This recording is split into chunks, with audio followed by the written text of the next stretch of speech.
ಬೆಳಗಿನ ಬೆಳಕು. ಅರಣ್ಯಕಾಂಡ 7ನೇ ಅಧ್ಯಾಯ 9ನೇ ವಾಕ್ಯ. ಕೇಹಾತ್ಯರು ಭಾಗ 18.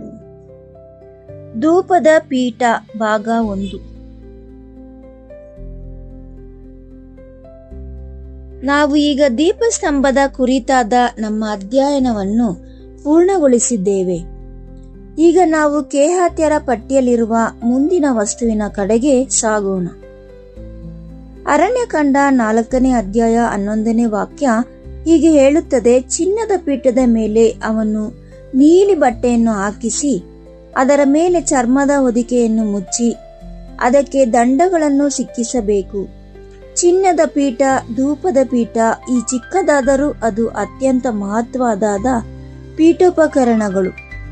ಕೇಹಾತ್ಯರು ತಮ್ಮ ಭುಜಗಳ ಮೇಲೆ ಹೊರುತ್ತಿರುವ 4ನೇ ವಸ್ತುವಾಗಿತ್ತು ಮತ್ತು ಇದರ ಪ್ರತಿಯೊಂದು ವಿವರವನ್ನು ಅಪಾರ ಗಮನದಿಂದ ಹಾಗೂ ಅದರ ಉದ್ದೇಶದೊಂದಿಗೆ ಆರಿಸಿಕೊಳ್ಳಲಾಗಿದ್ದು, ಚಿನ್ನದ ಧೂಪದ ಪೀಠದ ವಿವರಣೆಯು ವಿಮೋಚನಕಾಂಡ 30ನೇ ಅಧ್ಯಾಯ 1ರಿಂದ 6ರಲ್ಲಿ ಇದೆ. ಇದು ಹೊರಾಂಗಣದಲ್ಲಿದ್ದ ದಹನ ಬಲಿಗಳನ್ನು ಅರ್ಪಿಸುವ ದೊಡ್ಡ ತಾಮ್ರದ ಬಲಿಪೀಠಕ್ಕಿಂತ ಸಾಕಷ್ಟು ಚಿಕ್ಕದಾದ ಒಂದು ಚೌಕಾಕಾರದ ಪೀಠವಾಗಿತ್ತು. ಇದರ ಅಳತೆಯು 1 ಮೊಳ ಉದ್ದ, 1 ಮೊಳ ಅಗಲ ಮತ್ತು 2 ಮೊಳ ಎತ್ತರವಾಗಿತ್ತು. ಇದು ಒಂದು ಸರಿಯಾಗಿ ನೇರವಾದ ಪೀಠವಾಗಿದ್ದರೂ ಅದರ ಸ್ಥಾನ ಮತ್ತು ಉದ್ದೇಶವು ಅದರ ಗಾತ್ರಕ್ಕಿಂತ ಮೀರಿದ ಮಹತ್ವವನ್ನು ಅದಕ್ಕೆ ನೀಡಿದವು. ಮಂಜೂಷ, ಮೇಜು ಮತ್ತು ದೀಪಸ್ತಂಭದಂತೆ ಇದೂ ಸಹ ಜಾಲಿ ಮರದಿಂದ ಮಾಡಲ್ಪಟ್ಟಿತ್ತು. ಶುದ್ಧ ಚಿನ್ನದ ಲೇಪನದಿಂದ ಮುಚ್ಚಲ್ಪಟ್ಟಿತ್ತು. ಪವಿತ್ರ ಸ್ಥಳದಂತ್ಯ ಕಂಡುಬರುವ ಮರ ಮತ್ತು ಚಿನ್ನದ ಅದೇ ಸಂಯೋಜನೆ ಇಲ್ಲೂ ಇತ್ತು, ಅಂದರೆ ದೈವಿಕತೆಯಿಂದ ಮುಚ್ಚಲ್ಪಟ್ಟ ಲೌಕಿಕತೆ. ಅದರ ಮೇಲ್ಭಾಗದ ಸುತ್ತಲೂ ಚಿನ್ನದ ಅಂಚು ಅಥವಾ ಕಿರೀಟವಿತ್ತು ಮತ್ತು ಅದರ 4 ಮೂಲೆಗಳಲ್ಲಿ ಕೊಂಬುಗಳು ಚಾಚಿಕೊಂಡಿದ್ದವು. ಅವುಗಳ ಮೇಲೆಯೂ ಚಿನ್ನದ ಲೇಪನವನ್ನು ಹೊದಿಸಲಾಗಿತ್ತು. ಈ ಕೊಂಬುಗಳು ಬಹಳ ಮಹತ್ವದ್ದಾಗಿದ್ದವು. ಪ್ರಾಯಶ್ಚಿತ್ತದಂದು ದಿನದಂದು ಮಹಾಯಾಜಕನು ಪಾಪ ಪರಿಹಾರಕ ಯಜ್ಞದ ರಕ್ತವನ್ನು ಈ ಕೊಂಬುಗಳಿಗೆ ಹಚ್ಚುತ್ತಿದ್ದನು.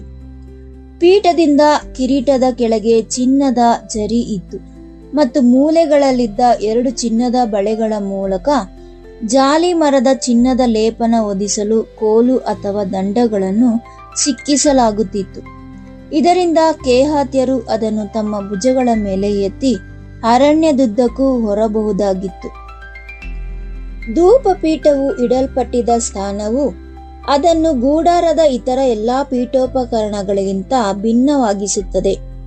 ವಿಮೋಚನಕಾಂಡ 30ನೇ ಅಧ್ಯಾಯ 6ನೇ ವಾಕ್ಯ ಹೀಗೆ ಹೇಳುತ್ತದೆ: ಒಡಂಬಡಿಕೆಯ ಮಂಜೂಷದ ಮುಂದಿರುವ ತೆರೆಯ ಹೊರಗೆ, ಅಂದರೆ ಒಡಂಬಡಿಕೆಯ ಶಾಸನಗಳಲ್ಲಿರುವ ಮಂಜೂಷದ ಮೇಲಿರುವ ಕರುಣಾಸನದ ಮುಂದೆ ಈ ಪೀಠವನ್ನು ಇಡಬೇಕು. ಅಲ್ಲಿ ನಾನು ನಿನ್ನನ್ನು ಭೇಟಿಯಾಗುವೆನು. ಅದು ತೆರೆಯ ನೇರ ಭಾಗದಲ್ಲಿ ನಿಂತಿತು. ಆ ದಪ್ಪನೆಯ ತೆರೆ ಪವಿತ್ರ ಸ್ಥಳದಿಂದ ಪ್ರತ್ಯೇಕಿಸುತ್ತಿತ್ತು. ಅಲ್ಲಿ ಒಡಂಬಡಿಕೆಯ ಮಂಜೂಷ ಮತ್ತು ಕರುಣಾಸನವಿತ್ತು. ಪವಿತ್ರ ಸ್ಥಳದಲ್ಲಿದ್ದ ಎಲ್ಲಾ ಪೀಠೋಪಕರಣಗಳಲ್ಲಿ ಧೂಪಪೀಠವೇ ದೇವರ ಸನ್ನಿಧಿಗೆ ಅತ್ಯಂತ ಹತ್ತಿರದಲ್ಲಿತ್ತು. ದೀಪಸ್ತಂಭ ಮತ್ತು ಸನ್ನಿಧಿ ರೊಟ್ಟಿಯ ಮೇಜು ಹಿಂಭಾಗದಲ್ಲಿದ್ದವು, ಆದರೆ ಧೂಪದ ಪೀಠವು ನೇರವಾಗಿ ತೆರೆಯ ಮುಂಭಾಗದಲ್ಲಿತ್ತು. ಆ ತೆರೆಯನ್ನು ದಾಟದೆ ಮಂಜೂಷಕ್ಕೆ ಎಷ್ಟು ಹತ್ತಿರವಿರಲು ಸಾಧ್ಯವೋ ಅಷ್ಟು ಹತ್ತಿರದಲ್ಲಿತ್ತು. ಈ ಸ್ಥಾನವು ಹೆಚ್ಚು ಮಹತ್ವದ್ದಾಗಿತ್ತು ಎಂದರೆ 1 ಅರಸರುಗಳು 6ನೇ ಅಧ್ಯಾಯ 22ನೇ ವಾಕ್ಯ ಮತ್ತು ಇಬ್ರಿಯರಿಗೆ 9ನೇ ಅಧ್ಯಾಯ 3ರಿಂದ 4ನೇ ವಾಕ್ಯ. ಈ ಚಿನ್ನದ ಪೀಠವು ದೈಹಿಕವಾಗಿ ಪವಿತ್ರ ಸ್ಥಳದಲ್ಲಿದ್ದರೂ ಅದನ್ನು ಮಹಾಪವಿತ್ರ ಸ್ಥಳದೊಂದಿಗೆ ಜೋಡಿಸಿ ಮಾತನಾಡಲಾಗಿದೆ. ಅದು ಹೊರಗಿನ ಕೋಣೆಯಲ್ಲಿದ್ದಾಗಲೂ ತನ್ನ ಉದ್ದೇಶ ಮತ್ತು ಕಾರ್ಯದಲ್ಲಿ ಅತ್ಯಂತ ಒಳಗಿನ ಗರ್ಭಗುಡಿಗೆ ಸೇರಿತು. ಅದು ದೇವರ ಸನ್ನಿಧಿಯ ಹೊಸ್ತಿಲಲ್ಲಿ ಇಡಲ್ಪಟ್ಟಿತು. ಧೂಪಪೀಠದ ಏಕೈಕ ಉದ್ದೇಶ ಧೂಪವನ್ನು ಉರಿಸುವುದಾಗಿತ್ತು. ಅದರ ಮೇಲೆ ಯಾವುದೇ ಬಲಿಯನ್ನು ಅರ್ಪಿಸುತ್ತಿರಲಿಲ್ಲ. ಧಾನ್ಯದ ಅರ್ಪಣೆಯಾಗಲಿ, ದಹನ ಬಲಿಯಾಗಲಿ ಅಥವಾ ರಕ್ತದ ಅರ್ಪಣೆಯಾಗಲಿ ಅದರ ಮೇಲಿರಲಿಲ್ಲ. ವಿಮೋಚನಕಾಂಡ 30ನೇ ಅಧ್ಯಾಯ 9ನೇ ವಾಕ್ಯ ನಿರ್ದಿಷ್ಟವಾಗಿ ಆಜ್ಞಾಪಿಸುತ್ತದೆ, ಅದರ ಮೇಲೆ ಬೇರೆ ಯಾವ ಧೂಪವನ್ನಾಗಲಿ ದಹನ ಬಲಿಯನ್ನಾಗಲಿ ಧಾನ್ಯದ ಅರ್ಪಣೆಯನ್ನಾಗಲಿ ಸಮರ್ಪಿಸಬಾರದು ಮತ್ತು ಅದರ ಮೇಲೆ ಪಾನಾರ್ಪಣೆಯನ್ನು ಸುರಿಸಬಾರದು. ಅದನ್ನು ಯೆಹೋವನ ಮುಂದೆ ಕೇವಲ ಪವಿತ್ರ ಧೂಪವನ್ನು ಉರಿಸುವುದಕ್ಕಾಗಿ ಮಾತ್ರ ಪ್ರತ್ಯೇಕಿಸಲ್ಪಡಲಾಗಿತ್ತು. ಗೂಡಾರದ ಪೀಠೋಪಕರಣಗಳಲ್ಲಿ ಅದರ ಮೇಲಿನ ಬಳಕೆಗೆ ಅತ್ಯಂತ ಕಟ್ಟುನಿಟ್ಟಾದ ಮಿತಿಗಳನ್ನು ಹೊಂದಿದ ವಸ್ತು ಇದಾಗಿತ್ತು. ಆ ಧೂಪವು ಒಂದು ವಿಶಿಷ್ಟ ಮತ್ತು ಪವಿತ್ರವಾದ ಮಿಶ್ರಣವಾಗಿತ್ತು. ವಿಮೋಚನಕಾಂಡ 30ನೇ ಅಧ್ಯಾಯ 34ರಿಂದ 35. ಈ ಪ್ರಕಾರ ಅದು 4 ನಿರ್ದಿಷ್ಟ ಸುಗಂಧ ದ್ರವ್ಯಗಳನ್ನು ಸಮ ಪ್ರಮಾಣದ ಮಿಶ್ರಣವಾಗಿತ್ತು. ಜೇನುಮೇಣ, ಶಂಖ, ಸುಗಂಧ ಬೀಜ ಮತ್ತು ಶುದ್ಧ ಸಾಂಬ್ರಾಣಿ ಇವುಗಳಿಗೆ ಉಪ್ಪನ್ನು ಬೆರೆಸಿ ಶುದ್ಧವೂ ಪವಿತ್ರವೂ ಆ ಧೂಪವನ್ನು ತಯಾರಿಸಲಾಗುತ್ತಿತ್ತು. ಈ ನಿಖರವಾದ ಸೂತ್ರವನ್ನು ಕೇವಲ ಚಿನ್ನದ ಪೀಠಕ್ಕಾಗಿ ಮಾತ್ರ ಬಳಸಲಾಗುತ್ತಿತ್ತು. 37-38ನೇ ವಚನಗಳು ಒಂದು ಗಂಭೀರವಾದ ಎಚ್ಚರಿಕೆಯನ್ನು ನೀಡುತ್ತವೆ. ನಿಮಗಾಗಿ ಈ ರೀತಿಯ ಧೂಪವನ್ನು ಮಾಡಿಕೊಳ್ಳಬಾರದು, ಅದು ಯೆಹೋವನಿಗೆ ಅಪವಿತ್ರವಾದದ್ದು. ಅದು ಯೆಹೋವನಿಗೆ ಪವಿತ್ರವಾದುದೆಂದು ತಿಳಿಯಬೇಕು. ಅದನ್ನು ಸುವಾಸನೆಗಾಗಿ ತಯಾರಿಸುವ ಯಾವುದನ್ನಾದರೂ ಅವನ ಜನರಿಂದ ಹೊರ ಹಾಕಬೇಕು. ಆ ಧೂಪದ ಸೂತ್ರವು ಯೆಹೋವನಿಗೆ ಮಾತ್ರ ಸೇರಿದ್ದಾಗಿತ್ತು. ಅದನ್ನು ನಕಲು ಮಾಡಲು, ವಾಣಿಜ್ಯಕರಣಗೊಳಿಸಲು ಅಥವಾ ಯಾವುದೇ ಸಾಮಾನ್ಯ ಉದ್ದೇಶಕ್ಕಾಗಿ ಬಳಸಲು ಅನುಮತಿ ಇರಲಿಲ್ಲ. ದೇವರ ಸನ್ನಿಧಿಯ ಮುಂದೆ ಉರಿಯುತ್ತಿದ್ದುದು ಜಗತ್ತಿನ ಇತರ ಎಲ್ಲಾ ವಸ್ತುಗಳಿಗಿಂತ ಸಂಪೂರ್ಣವಾಗಿ ಪ್ರತ್ಯೇಕಿಸಲ್ಪಟ್ಟಿತ್ತು. ಧೂಪಪೀಠದ ಮೇಲಿನ ಧೂಪವನ್ನು ಪ್ರತಿದಿನ ತಪ್ಪದೆ ಬೆಳಿಗ್ಗೆ ಮತ್ತು ಸಾಯಂಕಾಲ 2 ಬಾರಿ ಉರಿಸಲಾಗುತ್ತಿತ್ತು. ವಿಮೋಚನಕಾಂಡ 30ನೇ ಅಧ್ಯಾಯ 7 ಮತ್ತು 8ನೇ ವಾಕ್ಯ ನಿಖರವಾದ ಸೂಚನೆಯನ್ನು ನೀಡುತ್ತದೆ. ಆರೋನನು ಅವನ ಮೇಲೆ ಸುಗಂಧ ಧೂಪವನ್ನು ಉರಿಸಬೇಕು. ಅವನು ಪ್ರತಿದಿನ ಬೆಳಗ್ಗೆ ದೀಪಗಳನ್ನು ಸರಿಪಡಿಸುವಾಗ ದೀಪವನ್ನು ಉರಿಸಬೇಕು ಮತ್ತು ಸಾಯಂಕಾಲ ದೀಪಗಳನ್ನು ಹಚ್ಚುವಾಗಲೂ ದೀಪವನ್ನು ಉರಿಸಬೇಕು. ಇದು ಯೆಹೋವನ ಸನ್ನಿಧಿಯಲ್ಲಿ ತಲಾಂತರಕ್ಕೂ ತಪ್ಪದೆ ನಡೆಯಬೇಕಾದ ಧೂಪ ಸಮರ್ಪಣೆಯಾಗಿದೆ.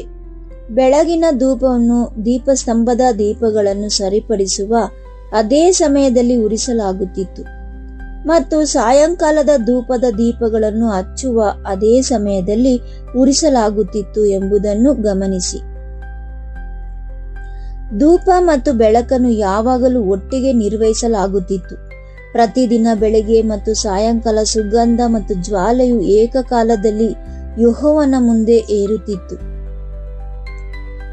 ಆರೋನನು ಮತ್ತು ಅವನ ಪುತ್ರನಾದ ಯಾಜಕರಿಗೆ ಮಾತ್ರ ಧೂಪಪೀಠದ ಮೇಲೆ ಧೂಪವನ್ನು ಉರಿಸಲು ಅನುಮತಿ ಇತ್ತು.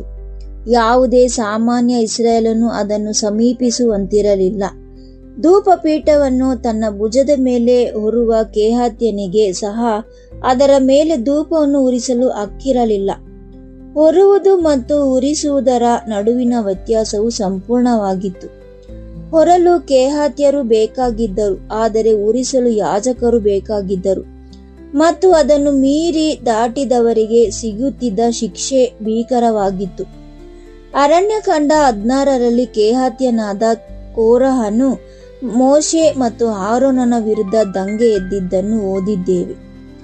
ಅವನೊಂದಿಗೆ ಇಸ್ರಾಯೇಲಿನ 250 ನಾಯಕರು ಧೂಪರಾತಿಗಳನ್ನು ಹಿಡಿದು ಯಾಜಕತ್ವದ ಅಧಿಕಾರವಿಲ್ಲದೆಯೇ ಯೆಹೋವನ ಮುಂದೆ ಧೂಪವನ್ನು ಅರ್ಪಿಸಲು ಪ್ರಯತ್ನಿಸುತ್ತಿದ್ದರು. ಆಗ ಯೆಹೋವನ ಸನ್ನಿಧಿಯಿಂದ ಬೆಂಕಿ ಹೊರಟು ಧೂಪವನ್ನು ಅರ್ಪಿಸುತ್ತಿದ್ದ ಆ 250 ಮಂದಿಯನ್ನು ದಹಿಸಿಬಿಟ್ಟಿತ್ತು. ಇಲ್ಲಿನ ಪಾಠವು ಸ್ಪಷ್ಟವಾಗಿತ್ತು. ಧೂಪದೊಂದಿಗೆ ದೇವರನ್ನು ಸಮೀಪಿಸುವ ಹಕ್ಕು ಮಾನವನ ಆಕಾಂಕ್ಷೆಯಿಂದ ಅಥವಾ ಸ್ಥಾನಮಾನದಿಂದ ಪಡೆಯುವಂಥದ್ದಲ್ಲ. ಅದನ್ನು ದೇವರು ತಾನು ಆಯ್ದುಕೊಂಡವರಿಗೆ ಮಾತ್ರ ನೀಡುತ್ತಾನೆ. ವರ್ಷಕ್ಕೊಮ್ಮೆ ಪ್ರಾಯಶ್ಚಿತ್ತದ ದಿನದಂದು ಮಹಾಯಾಜಕನು ಚಿನ್ನದ ಪೀಠದ ಬಳಿ ಒಂದು ವಿಶಿಷ್ಟವಾದ ಹೆಚ್ಚುವರಿ ಕಾರ್ಯವನ್ನು ಮಾಡುತ್ತಿದ್ದನು. ಅವನು ಪೀಠದ ಬೆಂಕಿಯಿಂದ ಕೆಂಡಗಳನ್ನು ತೆಗೆದುಕೊಂಡು ಧೂಪರಾತ್ರಿಗಳನ್ನು ಪವಿತ್ರ ಧೂಪದಿಂದ ತುಂಬಿಸಿ ಆ 2 ತೆರೆಯ ಹಿಂಭಾಗದಲ್ಲಿದ್ದ ಮಹಾಪವಿತ್ರ ಸ್ಥಳದೊಳಗೆ ಕೊಂಡೊಯ್ಯುತ್ತಿದ್ದನು. ಆ ಧೂಪದ ಧೂಮವು ಅಂದರೆ ಹೊಗೆಯು ಪವಿತ್ರ ಸ್ಥಳವನ್ನು ತುಂಬಿ ಕರುಣಾಸನವನ್ನು ಮುಚ್ಚಿಕೊಳ್ಳುತ್ತಿತ್ತು. ಇದರಿಂದ ಮಹಾಯಾಜಕನು ಯೆಹೋವನ ಸನ್ನಿಧಿಯಲ್ಲಿ ಸಾಯದಂತೆ ರಕ್ಷಿಸಲ್ಪಡುತ್ತಿದ್ದನು. ಒಂದು ದಿನದಂದು ಸಾಮಾನ್ಯವಾಗಿ ತೆರೆಯ ಮುಂದೆ ಉರಿಯುತ್ತಿರುವ ಧೂಪವನ್ನು ತೆರೆಯ ಒಳಗೆ ಕೊಂಡೊಯ್ಯಲಾಗುತ್ತಿತ್ತು. ಪ್ರತಿದಿನ ಬೆಳಗ್ಗೆ ಮತ್ತು ಸಾಯಂಕಾಲ ದೇವರ ಮುಂದೆ ಏರುತ್ತಿದ್ದ ಆ ಸುವಾಸನೆಯು ವರ್ಷದ ಅತ್ಯಂತ ಪವಿತ್ರ ದಿನದಂದು ನೇರವಾಗಿ ದೇವರ ಸನ್ನಿಧಿಯನ್ನು ಪ್ರವೇಶಿಸುತ್ತಿತ್ತು. ಪಾಳೆಯು ಪ್ರಯಾಣಕ್ಕೆ ಸಿದ್ಧವಾದಾಗ ಮತ್ತು ಕೇಹಾತ್ಯರು ಚಿನ್ನದ ಪೀಠವನ್ನು ಹೊರಲು ಬಂದಾಗ ಯಾಜಕರು ಅದನ್ನು ಮುಚ್ಚಲು ಒಂದು ನಿರ್ದಿಷ್ಟ ಕ್ರಮವನ್ನು ಅನುಸರಿಸುತ್ತಿದ್ದರು. ಮೊದಲನೆಯದಾಗಿ ಪೀಠದ ಮೇಲೆ ನೀಲಿ ಬಟ್ಟೆಯನ್ನು ಹಾಸಲಾಗಿತ್ತು. ನಂತರ ಆ ನೀಲಿ ಬಟ್ಟೆಯ ಮೇಲೆ ಸ್ಟೀಲ್ ಚರ್ಮದ ಹೊದಿಕೆಯನ್ನು ಹಾಕಲಾಗುತ್ತಿತ್ತು. ಇದು ಪ್ರಯಾಣದ ಸಮಯದಲ್ಲಿ ಮಂಜೂಷ ಮತ್ತು ದೀಪಸ್ತಂಭವನ್ನು ಮುಚ್ಚಲು ಬಳಸುತ್ತಿದ್ದ ಅದೇ ಗಟ್ಟಿಯಾದ ಬಾಳಿಕೆ ಬರುವ ಮತ್ತು ಜಲ ನಿರೋಧಕ ಚರ್ಮವಾಗಿತ್ತು. ನಂತರ ಹೊರುವ ದಂಡನಗಳನ್ನು ಚಿನ್ನದ ಬಳೆಗಳಲ್ಲಿ ಸಿಕ್ಕಿಸಿ ಪೀಠವನ್ನು ಕೇಹಾತ್ಯರ ಭುಜಗಳ ಮೇಲೆ ಎತ್ತಲಾಗುತ್ತಿತ್ತು. ಚರ್ಮದ ಕೆಳಗಿದ್ದ ನೀಲಿ ಬಟ್ಟೆಯು ಹೊರಗಿನಿಂದ ಯಾರಿಗೆ ಕಾಣಿಸುತ್ತಿರಲಿಲ್ಲ. ನೀಲಿ ಬಟ್ಟೆಯು ಕೆಳಗಿದ್ದ ಚಿನ್ನವು ಇನ್ನೂ ಹೆಚ್ಚು ಮರೆಯಾಗಿತ್ತು. ಹೊರಬರುವನು ತನ್ನ ಭುಜದ ಮೇಲೆ ಅನುಭವಿಸುತ್ತಿದ್ದು ಬರೀ ಚರ್ಮವನ್ನು ಮಾತ್ರ. ಅರಣ್ಯದ ಹಾದಿಯಲ್ಲಿ ಹಾದು ಹೋಗುವಾಗ ಇಡೀ ಜಗತ್ತು ಕಂಡದ್ದು ಬರೀ ಚರ್ಮದ ಹೊದಿಕೆಯನ್ನು ಮಾತ್ರ. ಆದರೆ ಆ ಪದರಗಳ ಒಳಗೆ ಚಿನ್ನದ ಪೀಠವಿತ್ತು. ಅದರ ಮೇಲಿಂದ ದೇವಜನರ ಸುವಾಸನೆಯು ಪ್ರತಿದಿನ ಬೆಳಿಗ್ಗೆ ಮತ್ತು ಸಾಯಂಕಾಲ ಯೆಹೋವನ ಮುಂದೆ ಏರುತ್ತಿತ್ತು. ಚಿನ್ನದ ಪೀಠವು ಹೇಗಿತ್ತು ಎಂಬುದನ್ನು ನಾವು ಈಗ ನೋಡಿದ್ದೇವೆ. ಅದರ ಗಾತ್ರ, ಬಳಸಿದ ವಸ್ತುಗಳು, ತೆರೆಯ ಮುಂಭಾಗದಲ್ಲಿದ್ದ ಅದರ ಸ್ಥಾನ, ಅದರ ವಿಶಿಷ್ಟ ಉದ್ದೇಶ, ಪ್ರತಿದಿನ ಬೆಳಗ್ಗೆ ಮತ್ತು ಸಾಯಂಕಾಲ ಅದರ ಬಳಕೆ ಮತ್ತು ಅದರ ಮೇಲೆ ಧೂಪ ಉರಿಸಲು ಯಾರಿಗೆ ಅನುಮತಿ ಇತ್ತು ಎಂಬುದನ್ನು ತಿಳಿದುಕೊಂಡಿದ್ದೇವೆ. ಆದರೆ ಈ ಪೀಠವು ಉತ್ತರಿಸಬೇಕಾದ ಒಂದು ಪ್ರಶ್ನೆ ಬಾಕಿ ಇದೆ. ಆ ನಿರ್ದಿಷ್ಟ ಪೀಠವು ಎಷ್ಟು ಮಹತ್ವದಾಗಿತ್ತು ಎಂದರೆ ದೇವರು ಅದನ್ನು ತೆರೆಗೆ ಅತ್ಯಂತ ಹತ್ತಿರದಲ್ಲಿ ಏಕೆ ಇರಿಸಿದನು? ಅದರ ಧೂಪದ ಸೂತ್ರವು ಏಕೆ ವಿಶಿಷ್ಟವೂ ನಕಲು ಮಾಡಲು ಅಸಾಧ್ಯವೂ ಆಗಿತ್ತು? ಧೂಪವು ಪ್ರತಿದಿನ ತಪ್ಪದೆ 2 ಬಾರಿ ಏಕೆ ಏರಬೇಕಾಗಿತ್ತು? ಮತ್ತು ಇವೆಲ್ಲವೂ ಅಂದರೆ ಚಿನ್ನ, ಸುವಾಸನೆ, ದೇವರ ಮುಖದ ಮುಂದಿರುವ ಸ್ಥಾನ, ಬೆಳಿಗ್ಗೆ ಮತ್ತು ಸಾಯಂಕಾಲದ ಅರ್ಪಣೆ ಕ್ರಿಸ್ತನಲ್ಲಿ ಯಾವುದನ್ನು ಸೂಚಿಸುತ್ತವೆ? ಇದನ್ನು ನಾವು ನಾಳೆ ಅಭ್ಯಾಸ ಮಾಡೋಣ. ಪೀಠವು ಸಿದ್ಧವಾಗಿದೆ, ಧೂಪವು ಸಿದ್ಧವಾಗಿದೆ, ಸುವಾಸನೆಯು ಈಗಾಗಲೇ ಮೇಲೇಳಲು ಪ್ರಾರಂಭಿಸಿದೆ. ಪ್ರಾರ್ಥನೆ. ಯೆಹೋವನೇ, ನನ್ನ ಪ್ರಾರ್ಥನೆಯು ನಿನ್ನ ಸನ್ನಿಧಿಯಲ್ಲಿ ಧೂಪದಂತೆಯೂ ನನ್ನ ಕೈಗಳನ್ನು ಎತ್ತುವುದು ಸಾಯಂಕಾಲದ ಯಜ್ಞದಂತೆಯೂ ಇರಲಿ. ನೀನು ನಿನ್ನ ಜನರ ಸುವಾಸನೆಯು ನಿನ್ನ ಸನ್ನಿಧಿಯಲ್ಲಿ ಏರಬೇಕೆಂದು ಬಯಸುವ ದೇವರಾಗಿದ್ದೀಯ. ಅಪರೂಪಕ್ಕೊಮ್ಮೆ ಅಲ್ಲ, ಕೇವಲ ಸಂದರ್ಭಗಳು ಅನುಕೂಲವಾಗದಿದ್ದಾಗ ಮಾತ್ರವಲ್ಲ, ಬದಲಾಗಿ ಪ್ರತಿದಿನ 7 ಗಂಟೆ ಬೆಳಗ್ಗೆ ಮತ್ತು ಸಾಯಂಕಾಲ ಒಂದು ದಿನವೂ ತಪ್ಪಿ ಹೋಗದಂತೆ ನೀನು ಚಿನ್ನದ ಪೀಠವನ್ನು ತೆರೆಗೆ ಅತ್ಯಂತ ಹತ್ತಿರದಲ್ಲಿ, ನಿನ್ನ ಸನ್ನಿಧಿಗೆ ಅತ್ಯಂತ ಸಮೀಪದಲ್ಲಿ ಇರಿಸಿದ್ದೀಯ. ಏಕೆಂದರೆ ಪ್ರಾರ್ಥನೆಯು ನಿನ್ನ ಹೃದಯಕ್ಕೆ ಅತ್ಯಂತ ಹತ್ತಿರವಾಗಿ ನೀನು ಇರಿಸಿದ್ದಿ. ಈ ಪೀಠಕ್ಕಾಗಿ ನಾವು ನಿನಗೆ ವಂದಿಸುತ್ತೇವೆ. ನಿನ್ನ ಜನರು ನಿನ್ನನ್ನು ಸಮೀಪಿಸಲು ಮಾರ್ಗವಿಲ್ಲದಂತೆ ಮತ್ತು ಅವನ ಆರಾಧನೆಯು ಸುವಾಸನೆಯು ನಿನ್ನ ಸನ್ನಿಧಿಯಲ್ಲಿ ಏರಲು ಸ್ಥಳವಿಲ್ಲದಂತೆ ನೀನು ನಿನ್ನ ಜನರನ್ನು ಬಿಡಲಿಲ್ಲ ಎಂಬುದಕ್ಕಾಗಿ ಧನ್ಯವಾದಗಳು. ಮುಂಬರುವ ದಿನಗಳಲ್ಲಿ ನಾವು ಈ ಪೀಠವನ್ನು ಅಭ್ಯಾಸ ಮಾಡುವಾಗ ನಿನ್ನನ್ನು ಸಮೀಪಿಸುವುದು ಎಂದರೆ ನಿಜವಾಗಿಯೂ ಏನೆಂಬುದು ನಮಗೆ ಕಲಿಸಿಕೊಡು. ಮತ್ತು ನಮ್ಮ ಸ್ವಂತ ಜೀವನದಲ್ಲಿನ ಪೀಠವು ತಣ್ಣಗಾಗಿ ಹೋದ ಬೆಳಿಗ್ಗೆ ಮತ್ತು ಸಾಯಂಕಾಲಗಳಿಗಾಗಿ, ಅಂದರೆ ಧೂಪವನ್ನು ಉರಿಸದೆ ಮತ್ತು ಸುವಾಸನೆಯು ಏರದೆ ಹೋದ ಸಮಯಕ್ಕಾಗಿ ನಮ್ಮನ್ನು ಕ್ಷಮಿಸು. ನಮ್ಮೊಳಗಿನ ಪೀಠವನ್ನು ಪ್ರಬೋಧಿಸು.